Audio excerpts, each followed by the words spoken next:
सर्वांना माझा नमस्कार। आज आपल्या जेवणात काय आहे बघूया। अगदी सिंपल जेवण आहे, कारण तब्येत ठीक नाही आहे। हे बघा, थोडंसं मीठ घेतलंय।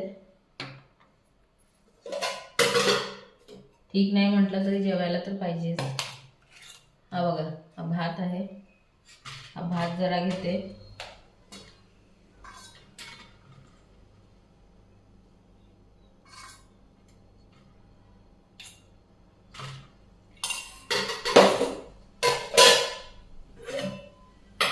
आज मी केले इथं बटाट्याची रस भाजी। डाळ आणि भाजी एकच केलेली आहे। तोंडाला चव नसल्यामुळे एक तऱ्हेचा कंटाळा आलाय डाळ वगैरे करायला। हे बघा, सॉरी इथं पडलं। आणि हे आहे दही। दही थोडं घेते, सर्दी झाले। आणि इथे आहे हे नाचण्याच्या पिठाचं आंबील। हे बघा, हे आंबील आहे। आणि हे केलेलं आहे मी सॅलड।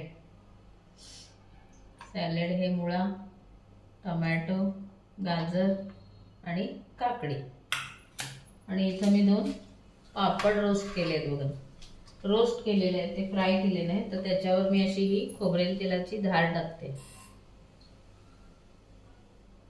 त्याला छान असा खोबरेल तेलाचा फ्लेवर येतो आणि पापड छान लागतो। तळकट नको म्हणून हे असं केलेलं आहे। बघा किती सुंदर असा वास यायला लागला खोबरेल तेलाचा। तर या तुम्ही पण जेवायला। एकदम साधं सोपं जेवण। भात, बटाट्याची आमटी प्लस भाजी, दही, सॅलेड, पापड आणि हे आहे आंबील। आणि इथं सोबतीला आहे एक आंबा। तर हे माझं जेवण तुम्हाला कसं वाटलं? आवडल्यास like, comment, share and subscribe. Thank you watching my video. Bye bye, take care.